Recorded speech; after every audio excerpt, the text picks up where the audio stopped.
Well, I'm here. I got to where I'm going anyway for today. Tomorrow, it's not that bad. Tomorrow I race in Delaware, but today I do not. Today I finish all of my lists and get them out to you guys. Make sure you're up to date on what's going on. Let's get to the 2-year-olds. We got some questions to answer this week, so a few new questions come up, and you'll probably get some new answers. Adrenaline Rush is a good way to start. Two of the first three horses. Adrenaline Rush, here's a colt that won his first two of his first three grassroots, and everyone said, what happened to him the other night? Well, Can't Pace 52, I think, is a place to start, and I don't think there's anything wrong with that. This is a horse that has won 2 grassroots events, raced very, very good all year long for the most part, and will he ever pace 52? Probably. But to say he has to do it at 2, it's just unreasonable. I talked to Kevin quite a bit after the race and said, what do you think? He said the same thing I said right away. He said, Anthony, I just don't know if he pace 52. But there's nothing wrong with that. That doesn't mean that the horse is worthless or useless. It's a very useful horse that will do very fine. We just have to find places for him to race like every other horse. And he is no different. Barbie's Crown is training back now. She began training last week, I believe. She'll train back down to the races, and then we'll race her a little bit throughout the winter and see what we have, and then make a decision after that. Beef and Cheddar, much in the same boat, but a different paddle, so to speak, as Adrenaline Rush. Beef and Cheddar, a little squirrely, running in, running out. We just have to work on this colt and get him proper. He's not proper right now. Sure, he paced his last quarter in 26 and a piece, mile and 54, 2 starts back, but we have to be able to use him in a useful way, and gapping off the gate and running in and running out is just a very difficult way to race a horse in a productive manner. So we have to get a handle on him. I'm sure a lot of this stuff boils down to simple physical maturity, and a lot of that will be fixed over the winter. But when do we rest Beef and Cheddar? That'll be up to Beef and Cheddar. So we'll see how his week looks this week and go from there. Braemar, he looks very, very good. This horse jogged in 53 and 4 10 days ago at the Meadows. He's back in to go Monday, so today's Saturday. Back in to go Monday at the Meadows, looking for a great result from him. Man, he was impressive in his first start at the Meadows. Better's Hope is out. He's going to be out for a little bit. We're going to bring him back in, talking about physical maturity. This is exactly the type of horse that needs time off. Blue Monk is back training now with Kevin. I haven't got an update on his training. He may not have started training him yet. I told him just to take his time, make sure he feels good, and the further we get into the fall, when this colder weather sets in a little more, I think the better it'll be for Blue Monk. Brilliant Corners, I think he was a victim of his trip the other night. I was a little perplexed as why Sylvain removed him. Maybe the horse was hot in the hole. He has been known to be like that, but it simply seemed like you wanted to put him back on the front end, and it didn't work out well again. I wouldn't expect a three-peat from that trip, so to speak. Broadway Roll. Kevin continues to race her just sporadically until we can get her into the fall and into the winter. Race her a little bit, maybe sell her throughout the winter. She's an okay filly, but she's just a raceway horse. Cambridge Star, he's back jogging. He should be training soon too. Said he put on some weight. He looks pretty good, so we'll see how old Cambridge Star looks throughout the fall and into the winter. Can't Muscle Me is back in now. We had swapped out Can't Muscle Me and Northern Blizzard from Harry's barn to the top barn. Wanted to get Can't Muscle Me moving, pushed her down to the bottom barn and moved the other colt back up. We get a fresh set of eyes on him. Captain's Maid, we're going to turn Captain's Maid out for about a month, maybe bring her back again. She had a great season, but at the same time she get into the same place as the 2-year-old colts. Can't pace 51, 52 doesn't mean you're a bad horse. It just means you have to reevaluate in which way you're going to use this horse. And Captain's Maid, probably a little time off wouldn't hurt her. So we're going to give her a little time off, bring her back, and see how she races. Carry a Big Stick.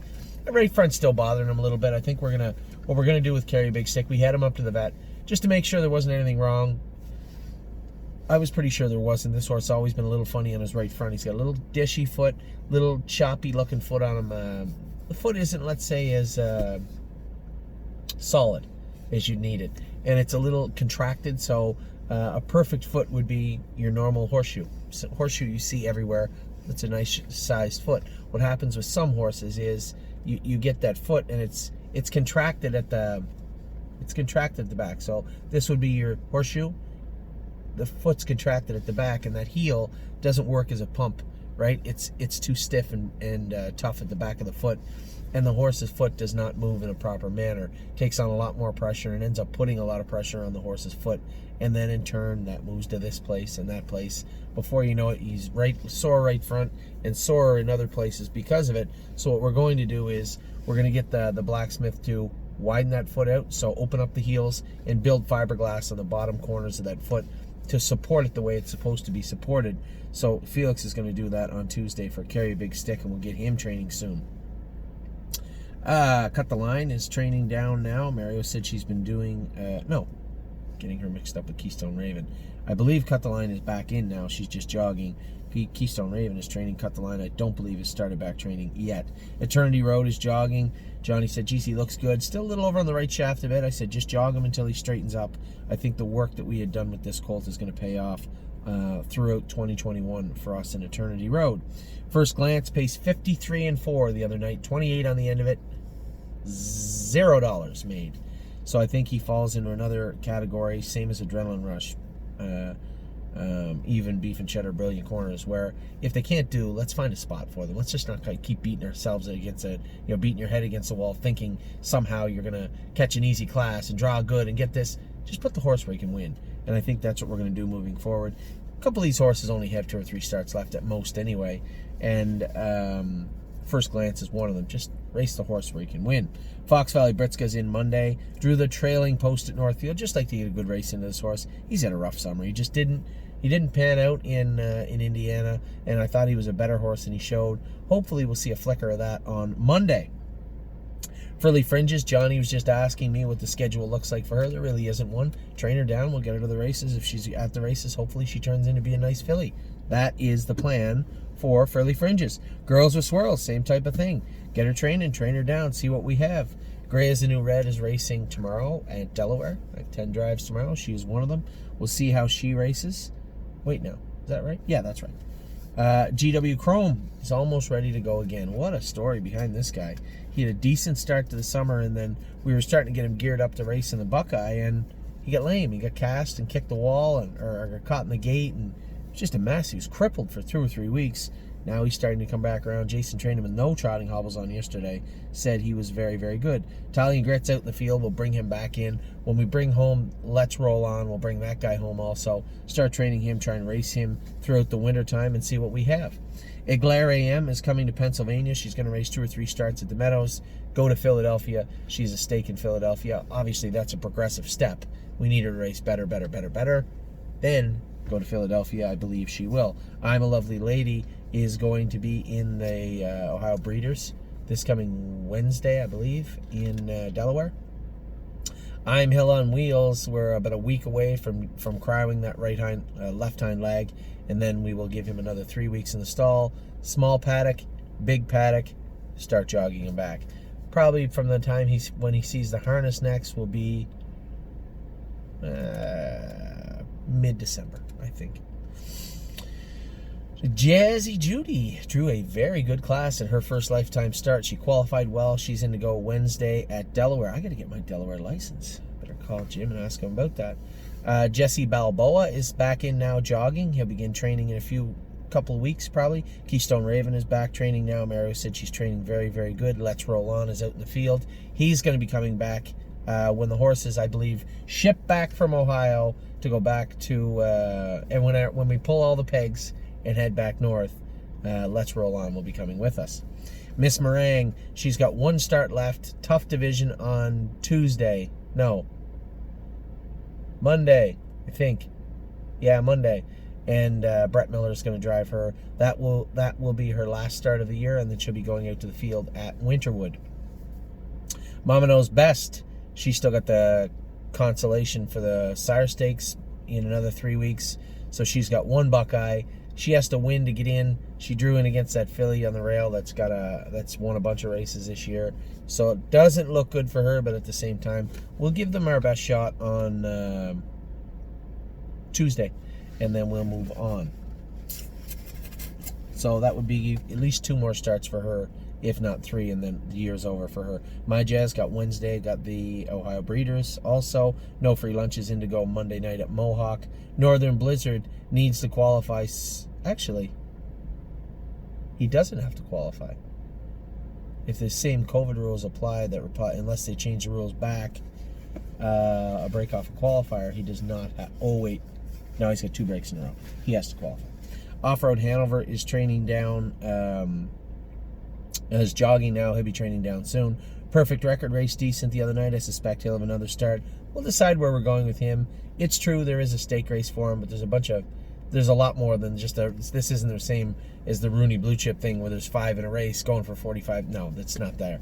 There's a lot more horses eligible at 2 in Freehold. I suspect will stay north of the border with Perfect Record. Rose Run, why not? I just got the news. She drew the 7-hole on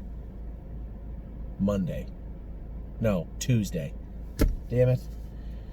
I was really hoping for a good draw with her. We'll see what we can do from the 7-hole with Rose Run. Why not? Set the Mood is training down good. Harry said he's been good, so that's awesome. So Admirable. Bit of a rough, bumpy rider last start. I think Kevin gave her a week off. Got a little work done to her. She'll race back. Cyrus Blue Chip is in the field. He's done for the season. We'll bring him back in 6 or 8 weeks. Start him back up. Stacy Hanover. I forgot about Stacy. She's qualifying this week. She was really, really good. I have to remind Linda to make a stable for her. Stacy Hanover is qualifying this week. She will race, I guess, soon at Mohawk, hopefully. Mario said she trained great in 204. We'll see how she looks this week. Sunshine in May just finished 4th or 5th yesterday, I believe. Again, we're just trying to kill some time. I'd like to get a mark on Sunshine in May, and then we'll put her up for sale. Sweet Ambitions races tonight at Flamborough Downs. She's got a good shot in there. Mario's done a great job with her. She looks good tonight. Tanzanite Tricks. Suspect she'll probably race next week. I know a lot of people are asking about her. Kevin's just trying to get her squared away properly and get her raced. She'll race next week. That's My Girl. Also will race Tuesday. Tuesday at the Meadows. That's why I went to Delaware, was to train her today in the race bike and set the hobbles.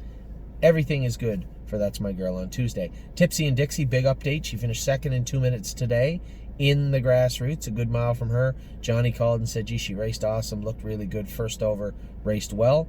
Walk on the Moon, his eye is starting to come along really, really nicely now. Amy's been working on that with Mario. And all signs point to him recovering. So it's good news as of today for Walk on the Moon. Warwi was up. Still got to get that medication in. So the vet has decided there's experimental medication you can give for tendons, I guess. He had a tendon issue. She wants to give him the medication and then look at it in 3 weeks. Does that mean he gets an operation to get his annular ligament cut? Annular ligament? Yeah, I believe it's the one above the knee. Or do we simply cryo it? That'll be a decision for Dr. McKee, and I'll leave that with her. Warwi Welcome trained this week. I said to Mario, no racing this filly unless she's awesome. He said she trained decent. Let's get her back where she said she scoped clean. So now let's get her moving forward. See where we can get her in the next couple of weeks. Well and Down drew the 8-hole. No. 8-hole on Monday. We'll see how she races. I suspect she's made the Buckeye final. I'd still like to see a really good race out of her this coming week, and One My Heart Hanover will begin training at the end of the month. So that's all the 2-year-olds. I'll be back in a minute with all the 3-year-olds. Don't think there's too many updates here. And then we'll talk about all the barns.